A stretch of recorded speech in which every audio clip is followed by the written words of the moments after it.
we're going to get into this album a little bit. Okay. Late nights, Yes, early mornings. Early mornings, available everywhere now. I'm so happy and excited. I can't believe it. I can tell. Like you're holding my album. That's crazy. I know, I am. No. Anyway, tell us a little bit about the album, Tell us a little bit, some of the people, producers, Well, let me look at it first of all. I just like to hold it and then I could go, well, Anticipation I produced. It's the intro to the album, which kind of sets you up for where it takes you musically and lyrically. Sorry. Alicia Keys and myself wrote With You, which was what an amazing experience. Late Nights and Early Mornings, Rich Harrison produced that. Hope She Cheats on You, written and co-produced by myself and Kanai Finch. Far Away, produced by Just Blaze. Lose Myself, produced by Kanai Finch, written by Lauryn Hill. Your Hands was written by myself, produced by Dre Vidal. I Want You to Stay was written and produced by me. Sour Times is a Portishead cover, produced by me, featuring DJ Active. And Tears, produced by Focus, written by me. Chasing Clouds, produced by Science, written by me. Breakup Zone, produced and written by me. Butterflies, produced by Kanai. Well, it's a remix, so it was produced by Kanai Finch on this, written by me. And the original was for the late, great Mr. Michael Jackson. Yeah. So yeah, that's the album. So you redid you guys wrote the Butterflies. I wrote record. Butterflies. You wrote it. Yeah. So on this one you sang it? All right. Well, I kind of wanted to do something which will mark the 10-year anniversary of Michael Jackson and myself working together. So like in March of 2000. 2001 was when I was in the studio with him. So here it is 10 years later and I get to pay my respects this way. Now, I've heard a lot of Michael Jackson in the studio stories. So tell me, how did it feel being in the studio with Michael Jackson? Amazing.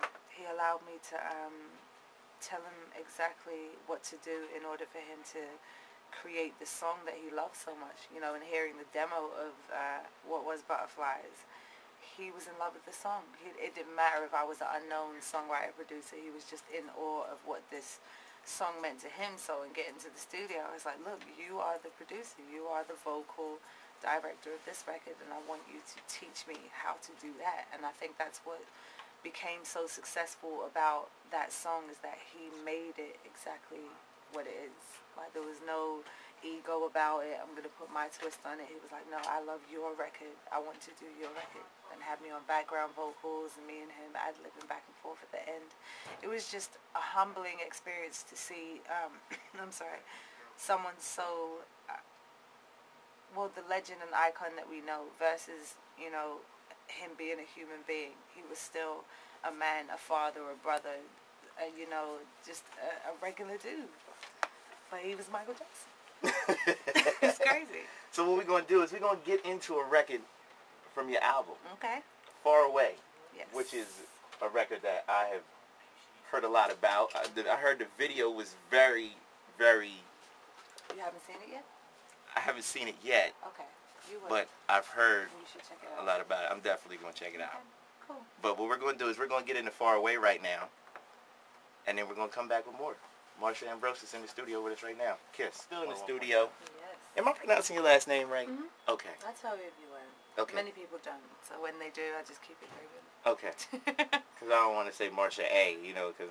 I've been Marsha A, Marsha Ambrosius, Marsha Ambrose, Marsha Ambrose. Ambrosius sounds kind of cool, doesn't it? Oh, that was funny, yeah. That could be like your mixtape name, Marsha Exactly. Ambrosius. Exactly. So anyway, more about... we're going to go a little bit more back into, you got the album, and we're talking about how you wrote a lot of songs for a lot of people. Yeah. So, of course, the Butterflies record, but who are some more of the artists that you have, got to write for and work with? Everyone from Alicia Keys, Jamie Foxx, The Game, Freeway, Busta Rhymes. It's been an array of people I've gotten to do projects with. Justin Timberlake, we did Cry Me a River, did the arrangements and backgrounds on that, which is cool. And I've had a nice, substantial consistent career in producing and writing for other people. But this is the first time I'm doing like my my own project, so it's a long time coming, but necessary. So how did that make you feel, like finally saying to yourself, okay, I want to put out my own project now? Well, I was forced into it. Really? Yeah. Coming from the group Flowetry, when Natalie left the group end of '06, I was left at the record label Geffen Interscope, and they kind of approached me like, what do I want to do? So without the group being what it was, it would never be the same without me and Natalie in the group. So they tried a couple of things, didn't work, and I decided to venture into a deal with Dr. Dre, who I got to work alongside. That's how I got the features with Busta Rhymes in the game and things like that. And that was cool, but as far as putting out my own project, I wanted to do something where I had a lot more control. And in having a relationship with J Records through the projects that I did with Jamie Foxx and Alicia, that's how this whole thing kind of took place. Nice, nice. So what was it like working from working with someone, an R&B singer like Alicia Keys, to go into like the game? Because that's a transition right there. I mean, not for me. Music is music. So the game, Alicia, it's all music, and the approach is all honest in whoever's creating in the moment at the time. With the game, he's very sincere in his approach. Like, he's a character. Like, he is the game. When I go into the studio with Alicia, she's sure of what she wants to get out of the studio. So art is art at the end of the day. So when you go in there, it's work. There's no difference to me. Even with the pop stuff that I did over at Interscope with Girlicious, it's no different than writing for Jamie Foxx or anything else. It is, let's create what can be made in the studio at the time. Okay, that's cool. So music is one of your loves, but at the same time, you like basketball too, right? No, I love basketball. Oh, okay. I'm sorry. You love basketball. Music also happened by accident. That only happened because I tore, well, not only, it's one of the reasons, but I tore ligaments, so I stopped playing ball when I was around 16, 17. I had the injury, and then came back the next season, but I lost the love and passion for it because I didn't ever want to feel that heartache again. I'd never been injured before. So when it happened, I was like, oh my God, I have to have a plan B. So my plan B became songwriting. I wrote the song If I Was a Bird based on not being able to walk at the time because I had an injury. So it's kind of turning around what I considered a really bad situation into a positive. And I've made a musical career out of it. Okay. So do you find music in everything? Because there's a lot of people where they could just come up with a song, right, just like that, like out of nowhere, like somebody could talk to them and then they could just create a song. Are you like one of those type of people where? Most definitely. Everything's a song. Everything is a jingle. Everything is a commercial. Everything has a melody to it. So yeah, I'm definitely that person. Okay. So this next song that we're about to play, I Hope She Cheats on You. Where did the how do I put this? Where did the inspiration come for that particular song? Very easily. A friend of mine, his girlfriend cheated on him with a basketball player, and I found that, well, it was a foul thing to do, but it was also very amusing. So coming from a female perspective and writing the song, it was really just a get back. It was one of those, I guess, rather than writing a song about being brokenhearted and, you know, trying to wish somebody well, let me talk about the part that people overlook. You get mad sometimes, and I think it was a playful way of suggesting that I want to sting the male ego. If you cheated on him with a boy down the street, you might not really care because you could probably, you know, handle that. Versus handling a 6'9", $100 million making tabloid everywhere with your girl. That might hurt just a little bit more. So yeah, I hope she cheats on you with a basketball. Yeah, it would. But at the same time, you know, there's some knuckleheads out there who still try and approach the 6'9" guy. Like, well, hey, what man. does that look like? It just looks insane. Even if they did, it's like, oh, you're crazy. Yeah, I know, right? But you know what? Anything for love. Nah, I'm joking. See? What we gonna do is we gonna get into that record since we done talked it up. I Hope She Cheats on You with a Basketball Player. It's on late nights, early mornings. Make sure y'all go check that out because the album is in stores.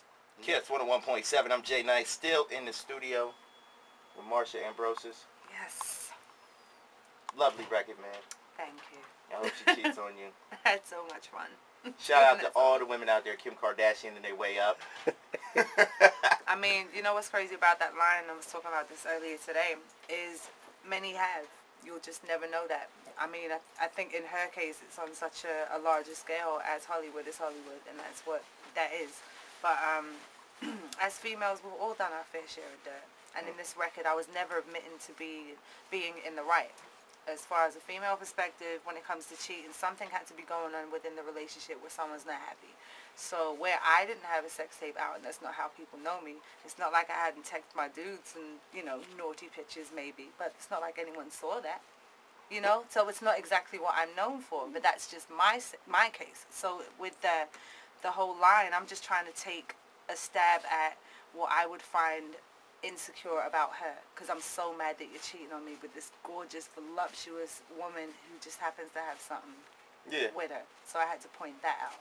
And that's what the whole song is. Like, like you said, not many dudes are going to get mad that it's a basketball player, but the ones that do are insecure.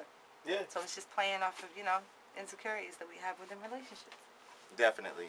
You know, I think that line is very significant, though. I think the whole song is significant because, you know, that kind of stuff. Stop laughing at me. I'm serious, for real. You know, I'm emotional. I got a heart too. Anyway, moving right along. So, album in stores now, late nights, early mornings. Yes.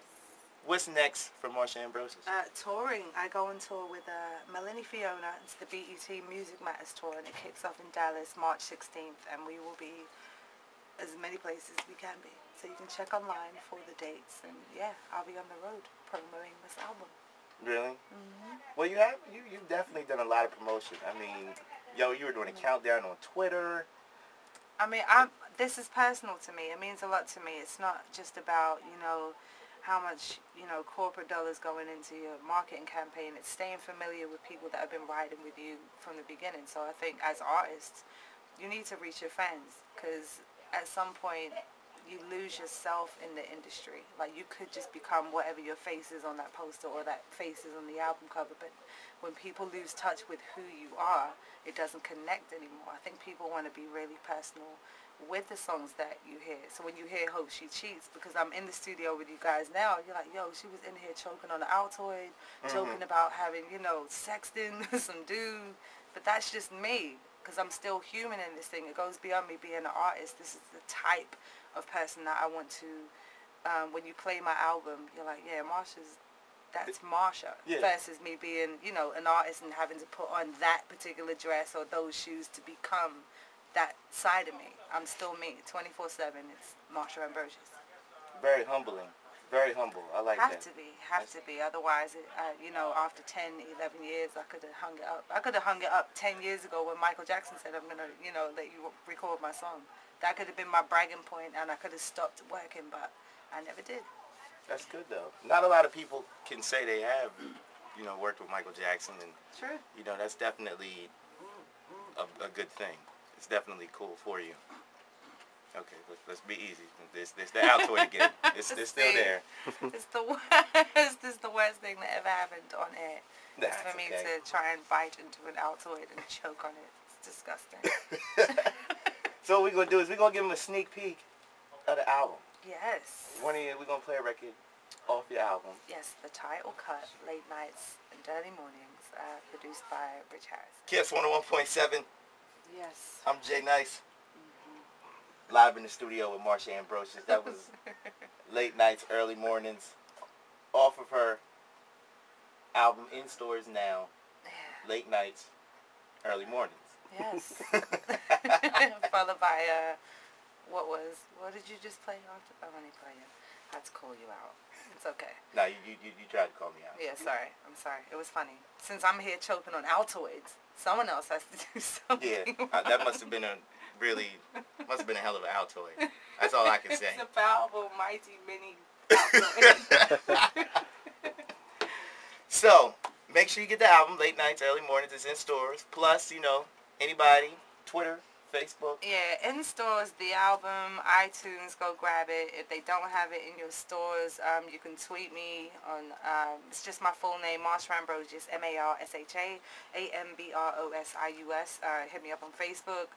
My website is marshaambrosiusonline.com, and you can definitely inform me of the stores that don't carry it. I just went to a Target and it was sold out there. I was trying to buy my own album and it was sold out, which is nice that it's sold out, but I'm like, come on, man, inventory.